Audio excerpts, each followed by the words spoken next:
उन्हाळ्यामध्ये रक्ताचा प्रचंड तुटवडा निर्माण होतो आणि त्यामुळे रुग्णांचे हाल होतात। यातून मार्ग काढण्यासाठी राज्य रक्त संक्रमण परिषदेने रक्तदान शिबिरे आयोजित करण्याचे आवाहन केले होते। त्यामुळे फेब्रुवारीमध्ये 847 रक्तदान शिबिरे घेण्यात आली असून तुर्तास राज्यात रक्ताचा पुरेसा साठा उपलब्ध आहे।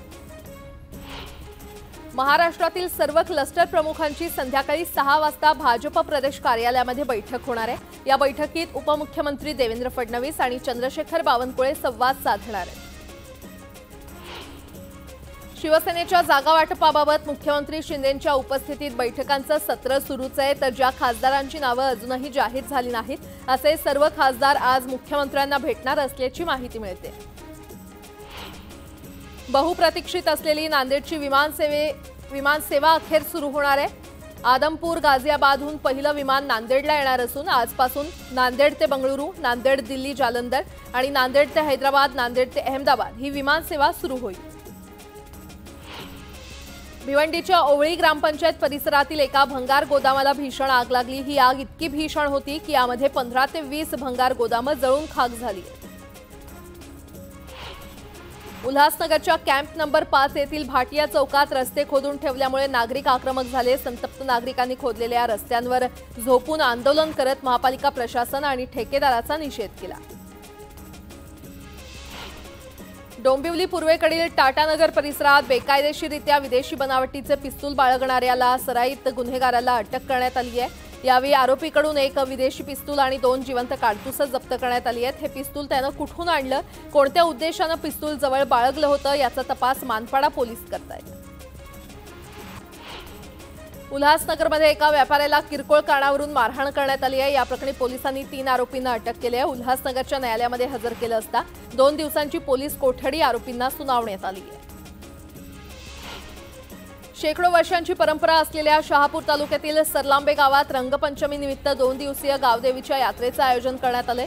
यावेळी अनेक नागरिकांनी देवीच्या दर्शनासाठी गर्दी केली होती। या यात्रेमध्ये दुसऱ्या दिवशी कुस्त्यांचे जंगी सामने होऊन यात्रेची सांगता करण्यात आली। जळगावात राष्ट्रवादी अजित पवार गटाच्या उभारण्यात येत असलेल्या नवीन कार्यालयाची मंत्री अनिल पाटील यांनी पाहणी केली। यावेळी निवडणुकांच्या पार्श्वभूमीवर लवकरात लवकर या कार्यालयाचं बांधकाम पूर्ण करण्याच्या त्यांनी पदाधिकाऱ्यांना सूचना दिल्या। बुलढाणा जिल्ह्यामध्ये पुन्हा एकदा अवकाळी पावसाने आणि वादळी वाऱ्याने हजेरी लावली आहे। अनेक भागातील घरांवरील पत्रे वाऱ्यामुळे उडून गेलेत, तर काही घरांची पडझड झाली आहे। त्यामुळे नागरिकांना मोठ्या प्रमाणात मनस्ताप सहन करावा लागतोय। वनीकरणाच्या ताब्यात असलेली 22,000 झाडांची देखरेखीकडे वनविभागाचं दुर्लक्ष पाहायला मिळतंय। एका अज्ञातानं 30 एकर जमिनीवर आग लावून झाडं जाळली, मात्र वनविभागाच्या दुर्लक्षामुळे वन्यप्रेमींकडून नाराजी व्यक्त केली जाते। महारेराच्या वसुली आदेशाच्या अंमलबजावणीला अखेर वेग आलाय। आतापर्यंत घर खरेदीदारांच्या नुकसान भरपाईचे 125 कोटी रुपये वसूल करण्यात आलेत। मुंबईतून सर्वाधिक 92 कोटी रुपये वसुली झालेत। मुंबई शहरातील 8 प्रकल्पातील 14 वसुली आदेशांपोटी 21.19 कोटी रुपये वसूल करण्यात आलेत, तर मुंबई उपनगरातील 40 प्रकल्पातील 75 आदेशांपोटी 71.6 कोटी रुपये वसूल करण्यात आले।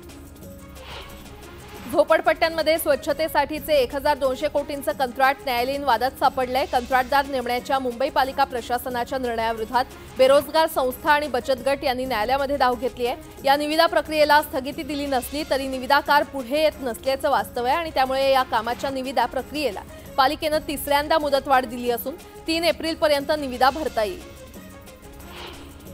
होळीनंतर परतणाऱ्या प्रवाशांना कोकण रेल्वेकडून दिलासा देण्यात आलेला आहे। चिपळूण पनवेल तसंच पनवेल ते रत्नागिरी दरम्यान मेमूच्या अतिरिक्त फेऱ्या सुरू करण्यात आल्या। माथेरानमध्ये उष्णतेच्या झळा तीव्र झालेल्या आहेत। मार्च अखेरीस माथेरानमध्ये कमाल तापमान 20 ते 25 अंशांवर असतं, मात्र यंदा कमाल तापमानाचा पारा तब्बल 32 अंशांवर पोहोचलाय आणि त्यामुळे माथेरानमध्ये येणारे पर्यटक उकाड्यानं हैराण झाले। 6 महिने पाणी कपात करूनही उरण शहराला पाणी कमी पडतंय। सध्या उरणमध्ये आठवड्यातून 5 दिवस केवळ 1 तास पाणी पुरवठा होतोय, मात्र तोही कमी दाबानं आणि अपुरा असल्यानं नागरिकांवर पाणी विकत घेण्याची वेळ आली आहे। नवी मुंबई शहरात सर्वत्र सीसीटीव्ही कॅमेरे बसवण्यासाठी तत्कालीन आयुक्त अभिजित बांगर यांच्या कार्यकाळात कार्यादेश मिळाल्यानंतर 2 वर्ष उलटली तरी अद्याप संपूर्ण शहरावर सीसीटीव्ही कॅमेऱ्यांची नजर नाहीये। आचारसंहितेच्या आधी मुख्यमंत्र्यांनी पालिका मुख्यालयातील सीसीटीव्ही कंट्रोल रूमचं ऑनलाईन उद्घाटन केलं होतं, मात्र प्रत्यक्षात सीसीटीव्हीची कनेक्टिव्हिटी झाली नाहीये। स्वच्छ सर्वेक्षण काळात नवी मुंबई महापालिकेनं प्लास्टिकवर कारवाईची मोहीम हाती घेतली होती। मात्र महापालिका प्रशासनाचं सर्वेक्षण संपल्यावर मोहिमेकडे दुर्लक्ष झाल्यामुळे कारवाई थंडावताच प्लास्टिकचा सर्रास वापर सुरू असल्याचं समोर आलंय। ओशिवरा येथील सुरभी या आजी माजी न्यायाधीशांच्या सहकारी गृहनिर्माण संस्थेतील 1500 चौरस फुटाच्या सदनिकेची किंमत 1,43,93,376 रुपये इतकी निश्चित करण्यात आली आहे। ओशिवरा सारख्या परिसरात प्रति चौरस फूट फक्त 9,500 रुपये दरानं न्यायाधीशांना घरं मिळणार आहेत। चेंबूर ते गाडगे महाराज चौक या मोनो रेल्वेच्या ताफ्यात नव्या मोनोरेलचा पहिला डबा दाखल झालाय। पुढील 1 ते 2 दिवसात गाडीचे उर्वरित 3 डबे देखील दाखल होणार आहेत। ही मोनोरेल सेवेमध्ये दाखल झाल्यावर गर्दी कमी होण्यास मदत होईल। मुंबई महापालिकेने उत्पन्न वाढीसाठी जाहिरातबाजीतून महसूल मिळवण्यावर लक्ष केंद्रित केलेलं आहे। रस्ता दुभाजकांवर वर्षभर हे फलक झळकणार आहे, तर डिजिटल जाहिरातीमधून मुंबई महापालिकेला 300 कोटींहून अधिक उत्पन्न मिळाले। राष्ट्रवादी शरदचंद्र पवार पक्षाकडून 5 उमेदवारांची नावं जाहीर करण्यात आली आहेत। बारामतीमधून सुप्रिया सुळे, शिरूरमधून अमोल कोल्हे, अहमदनगरमधून निलेश लंके, वर्ध्यातून अमर काळे तर दिंडोरीमधून भास्कर भगरे यांना उमेदवारी देण्यात आली आहे। प्रदेशाध्यक्ष जयंत पाटील यांनी पत्रकार परिषद घेत पहिल्या यादीतील उमेदवारांच्या नावांची घोषणा केली। बारामती मतदारसंघातून राष्ट्रवादीकडून सुनेत्रा पवार यांना उमेदवारी जाहीर करण्यात आली आहे। सुनील तटकरे यांनी सुनेत्रा पवार यांच्या नावाची घोषणा केली, त्यामुळे आता बारामतीमध्ये सुप्रिया सुळे विरुद्ध सुनेत्रा पवार अशी लढत होणार आहे। निवडणूक लढण्याची संधी दिली त्याबद्दल मी सर्वांचे आभार मानते, अशा शब्दात सुनेत्रा पवार यांनी आपल्या भावना व्यक्त केल्या आहेत। हा दिवस माझ्यासाठी खूप महत्त्वाचा आहे। माझ्यावर विश्वास टाकला गेला तो मी निश्चित सार्थ करेन, असा विश्वास त्यांनी व्यक्त केला। नाशिकच्या दिंडोरी लोकसभा मतदारसंघातून राष्ट्रवादी काँग्रेस पक्ष शरद पवार गटाकडून जिल्हा परिषदेचे सदस्य असलेले भास्कर भगरे यांना लोकसभेची उमेदवारी जाहीर करण्यात आली आहे। मला दिलेली उमेदवारी ही सर्वसामान्य कार्यकर्त्यांची, शेतकऱ्यांची आणि कष्टकऱ्यांची आहे, अशी प्रतिक्रिया भगरे यांनी दिली आहे। बारामतीमध्ये दुष्काळी परिस्थिती आहे, पिण्याचं पाणी, शेतीसाठी पाणी नाहीये, तसंच मग सरकार काय करतंय असा सवाल सुप्रिया सुळे यांनी विचारला। निवडणुकीच्या धामधुमीत सरकारनं असंवेदनशील होऊ नये, पाण्याचा प्रश्न सोडवायला हवा, अशी मागणी त्यांनी केली। विरोधी उमेदवार कोण आहे, कसा आहे याचा काहीही फरक माझ्यावर पडणार नाही। सर्वसामान्यांचे प्रश्न सोडवण्यासाठी आपण प्रयत्न करत असून त्याच मुद्द्यावर ही निवडणूक लढवणार असल्याचं निलेश लंके यांनी स्पष्ट केलं।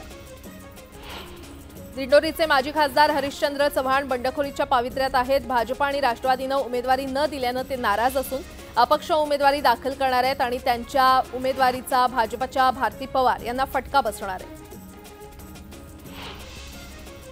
गडचिरोली चिमूर लोकसभा मतदारसंघात 12 उमेदवारांनी अर्ज दाखल केले होते। अर्ज मागे घेण्याच्या शेवटच्या दिवशी दोघांनी उमेदवारी अर्ज मागे घेतला। भाजपकडून अशोक नेते यांच्यासह डॉक्टर मिलिंद नरोटे यांनी देखील उमेदवारी दाखल केली होती। डॉक्टर नरोटे यांचा अर्ज अपक्ष म्हणून स्वीकारण्यात आला होता आणि त्यांनी उमेदवारी मागे घेतली, तर अपक्ष म्हणून उमेदवारी दाखल करणारे हरिदास बोरकर यांनी देखील अर्ज मागे घेतलाय। गोंदिया भंडारा लोकसभेसाठी 18 उमेदवार रिंगणात आहेत। त्यात भाजपचे सुनील मेंढे, काँग्रेसचे प्रशांत पडोळे, बसपाचे संजय कुंभलकर तर काँग्रेसचे माजी आमदार सेवक वाघाये यांचा समावेश आहे। उमेदवारी अर्ज मागे घेण्याचा खरं तर काल शेवटचा दिवस होता आणि वंचित आघाडीच्या संजय केवट यांनी अर्ज दाखल केलाय। भाजपमध्ये प्रवेश घेतल्यानंतर खासदार नवनीत राणा यांनी पहिल्यांदाच भाजपच्या मुख्य कार्यालयाला भेट दिली। यावेळी त्यांचं जंगी स्वागत करण्यात आलं।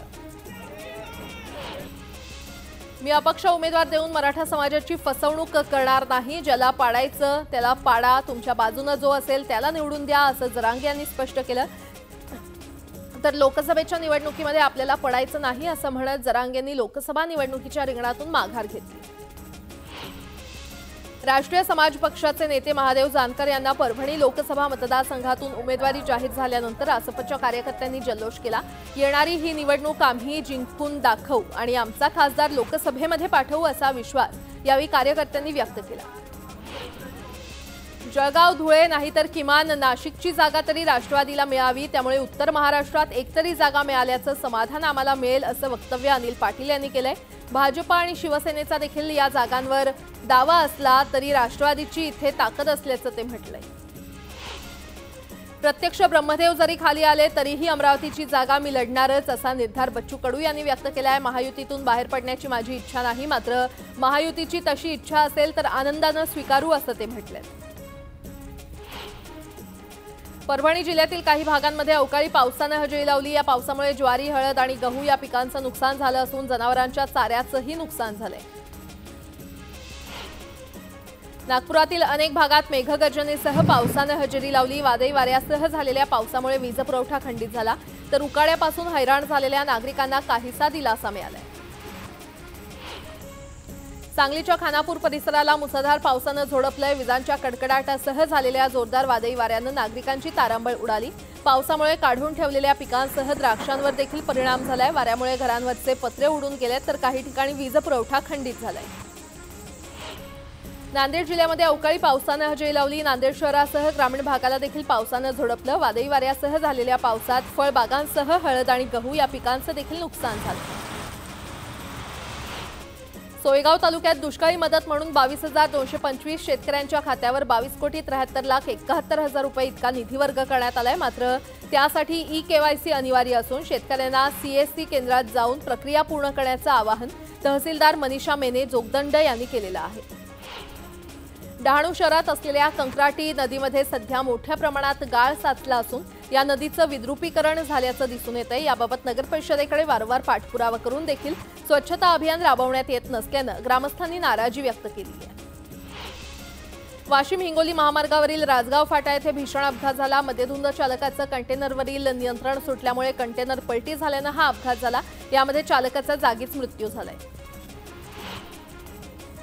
वाशिम जिल्ह्याच्या सीमेवर लावण्यात आलेल्या ढंगारखेड आणि मेडशी चेक पोस्टवरील सर्वेक्षण पथकाने एकूण 43,38,000ची रोकड जप्त केली आहे। ढंगारखेड चेक पोस्टवर बँकेच्या गाडीतून नेण्यात येत असलेली 36,13,000 रुपयांची रोकड सर्वेक्षण पथकाने जप्त केली। त्यातील 16 लाख रुपयांच्या रकमेची नियमानं वाहतूक करण्याची परवानगी बँकेकडे होती, मात्र उर्वरित रकमेची माहिती नसल्यानं त्याची चौकशी होणार आहे। अकोला जिल्ह्यातील अंधार सावंगी आलेगाव शिवारात गावठी दारू बनवणाऱ्या हातभट्टीवर पोलिसांनी धाड टाकली। हातभट्टी उद्ध्वस्त करत 2 आरोपींना ताब्यात घेण्यात आले, तर कारवाईमध्ये पोलिसांनी 1,21,000चा मुद्देमाल जप्त केलाय। नाशिकमध्ये रंगपंचमी निमित्त रहाड उत्सव साजरा करण्यात येतो। या रहाड उत्सवामध्ये राडा झाल्याचं पाहायला मिळालं। एकाच वेळी शेकडो तरुण रहाडीमध्ये उतरल्यानं 2 गटात तुफान हाणामारी झाली।